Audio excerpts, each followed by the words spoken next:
I'm back. Today I'm going to be teaching you guys how to make a fall staple, homemade apple butter, and then I'm going to show you guys how to preserve it so that you can have it year round. Let's get into it.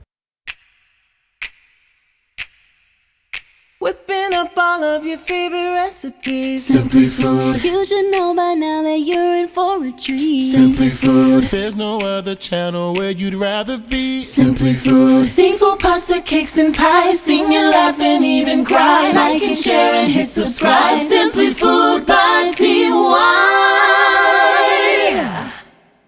All right, y'all, so let's get into the ingredients. So today I'm going to be using a combination of some Golden Delicious and Honey Crisp apples. I was out at my local market, and some of these are locally grown, and they looked and smelled amazing, so I figured, you know what? The fall is right around the corner, so this will be the best time to whip up some apple butter. So I would say that I probably have close to about 6 to 7 pounds worth. I'm going to be leaving the skins on. That's how I prefer to make mine. That also makes it so that I have a natural thickener, but I will say, just make sure that they're not really bruised up. If they are, you can just cut that part off, but just make sure that you thoroughly wash your apples down before proceeding any further into this recipe. Now, if you've been following me for, a couple of years, then you would know that I've actually posted a recipe on how to make apple butter years ago, but I did that in a crock pot.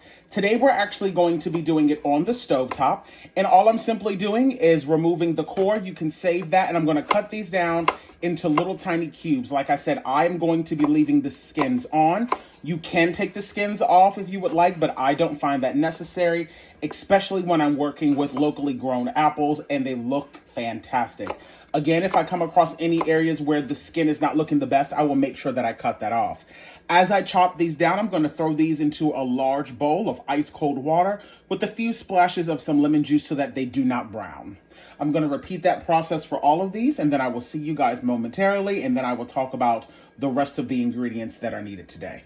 Once you've got your apples all nice and prepped, I like to let them sit in the ice cold water, like I said, with a few dashes of bottled lemon juice for about 10 minutes or so, and then I'm going to rinse them off and then cover them back up with just cold water while I begin prepping everything else. So the last time when you guys saw me make apple butter, I actually prepared it in a crock pot where it took about 12 hours or so, which is another fantastic way of making it. But today I'm going to be doing it actually on the stovetop in a large stock pot. Now that my apples are good and clean, I'm now just going to rinse them off one last time and then go on ahead and place them inside of the stock pot. If there's a little bit of water in the pot, that's totally fine.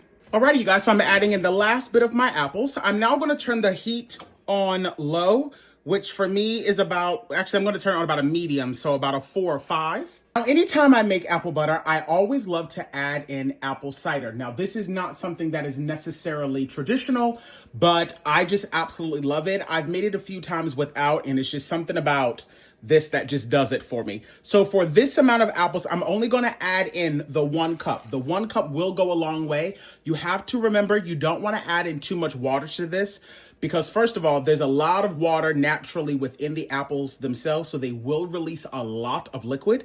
And if you have any desire for this to not take 2 days to cook, you don't want to add in that much liquid because we want a majority of that liquid to evaporate out.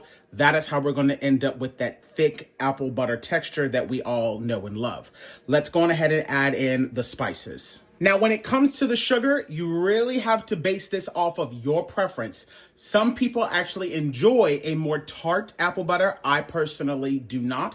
I treat apple butter as almost kind of like a dessert. Sometimes I put it on top of ice cream. You can bake it inside pastries. So I let mine lean a little bit more towards the sweeter side, so you can adjust that to your liking.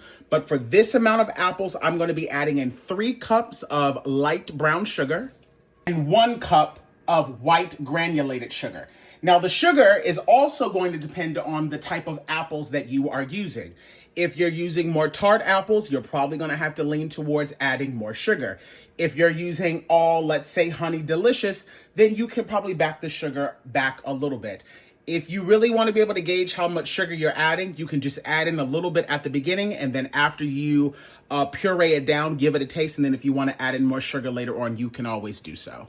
I'm going to be adding in 3 tablespoons of cinnamon and a half a tablespoon of nutmeg. Now, usually I would use fresh nutmeg, but for the purpose of today and what we're making, I actually like to use the already ground stuff. You can use fresh if you would like. We're also gonna add in a small pinch of some coarse kosher salt. Now, while it's in the beginning stages, it's really important to make sure that you are mixing this the entire time because you do not want any of the sugar or anything to burn. And that's also why you don't want your heat up too high. You want to allow some of that water to start to draw out of the apples so that you're able to mix everything thoroughly. If your pot is up way too high, everything's going to start to burn. And trust me, once you burn this, you're unfortunately going to have to start over. So, push come to shove, lean towards allowing your pot to be on the lowest temperature possible and mix it up if you're worried about, anything burning. So I just wanted you guys to see that it's only been about, I would say about 10 minutes, and this is on low, but you can already see how much water has already been released from this. That's the reason why I said you don't have to add in a lot of liquid because these are gonna release a lot of liquid all on its own. And now that I can tell that 50% of this is now covered in that water, I will now go on ahead and turn this up to high so that it can boil. It's important to make sure that you don't turn it up too high until a majority of that water has been released, because if you turn it up too high and there's not enough liquid in the pan, you're going to end up burning your apples. But as you can see now, there is a significant amount of water that's been released. So I will now turn this up on my dial about to a 7 or 8. But now that I'm turning it up, I really got to keep an eye on it, keep mixing it around. Because now what we want to happen is for these apples to get really, really soft so that we can then go in with the immersion blender and then break it down. All right, you guys, so this has now been cooking for about 30 minutes at a rolling boil. I've made sure that I've gone in and mixed it, and as you can see now, these apples are nice and soft, and that's exactly what you want. And you can also see how much liquid has been released. Like I said, this took about 30 minutes or so, so now we can go on ahead and go in with the immersion blender. Now that we're going in to blend these down, you want to definitely reduce that temperature back down to low. Be extremely careful when you go in to blend this down. If you don't have an immersion blender, you can use a regular blender. Just make sure that it can withstand the heat, or you can use a food processor.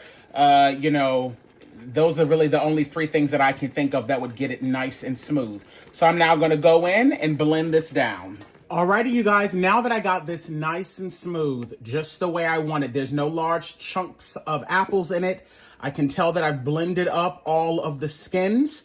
I'm now going to leave this on low and keep the lid off, because now what we're doing is we're wanting a good percentage of the water that's in this to evaporate out.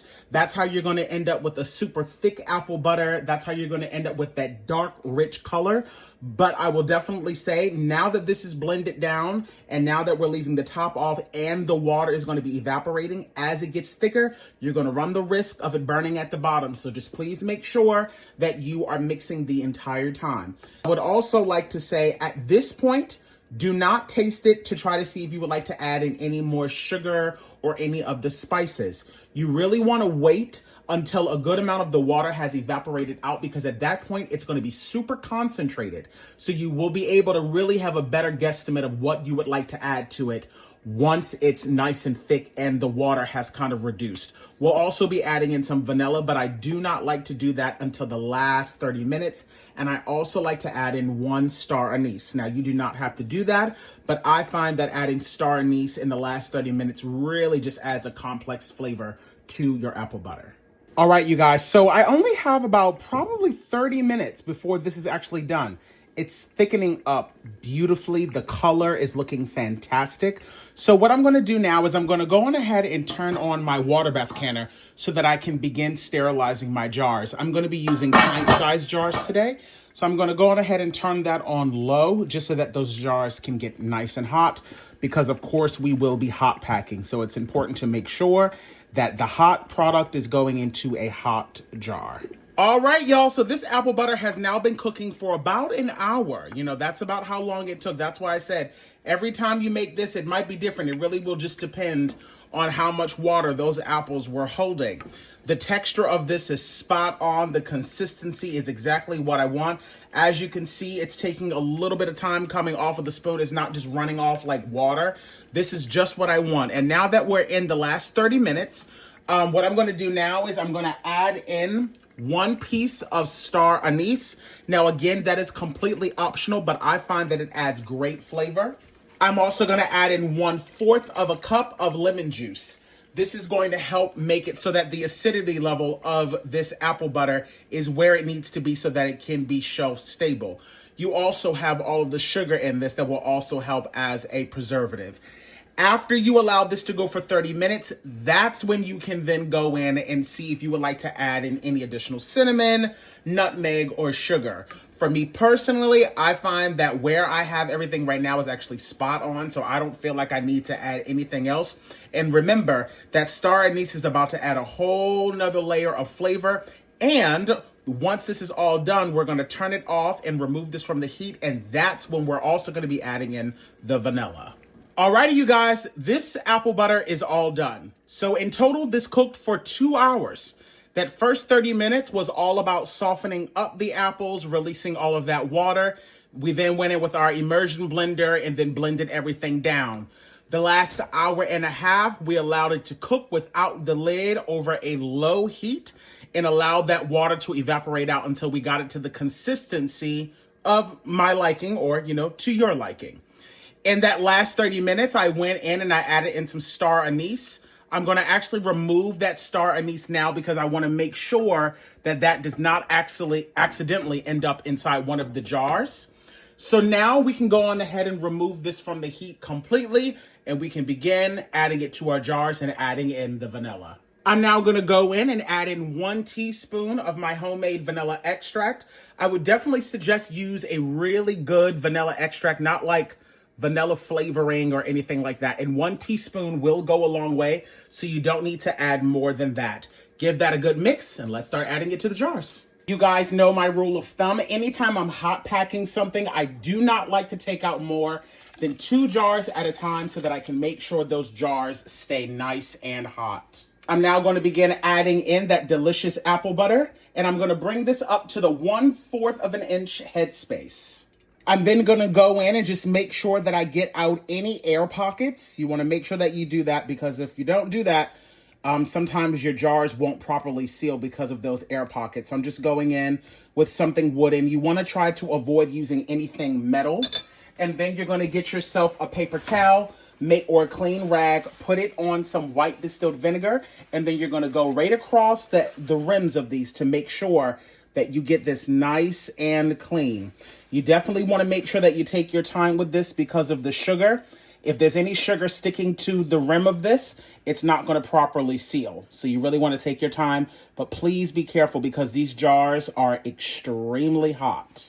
We're then going to place on our lids and then put the rings on fingertip tight only, and then place these directly back into the water bath canner. All right, you guys, so I actually did that perfectly. I had just enough to do 8 pint-sized jars. So now that I have them all in the water bath canner, I'm going to bring this pot up to a rolling boil. At that point, when it comes to the rolling boil, I will then process these for 15 minutes. And just so that you guys will have a sense of what the consistency of my apple butter is like, I placed a plate in the freezer and I put a little dollop of it on there. I'm now going to swipe my finger through. And as you can see, it's not runny. It's holding in place. That's how you know you're going to end up with a really beautiful apple butter. It is holding in place the entire time. That's a great way to test to see when it's okay for you to stop cooking.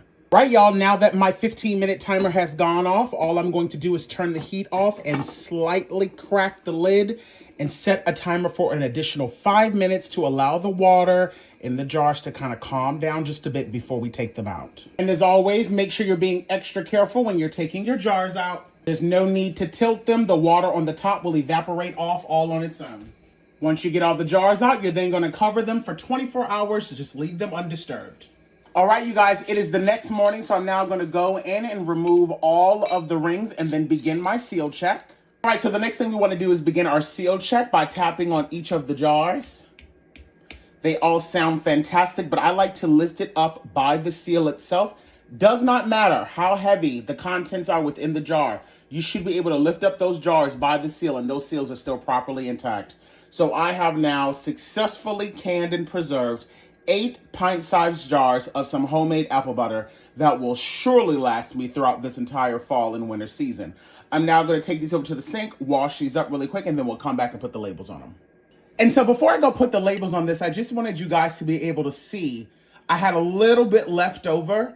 And so this is what I placed in the refrigerator. And as you can see, it is beautifully thick, not runny at all. This is going to spread on a piece of toast like butter, honey. Okay? So that way you guys can really have a guesstimate, you know, of what the consistency of my apple butter is. Absolutely fabulous. And my God, the taste, Jesus. Now I'm going to go in and place those labels on, and now you're good to go. You can enjoy this apple butter throughout the year. And like I said, you can use this as just a spread on toast. You can bake with it. You can put it inside of pastry on top of baked brie, also fabulous. You can use apple butter for a lot of different things. Thank you guys so much for tuning in today, and I hope to see y'all again next week.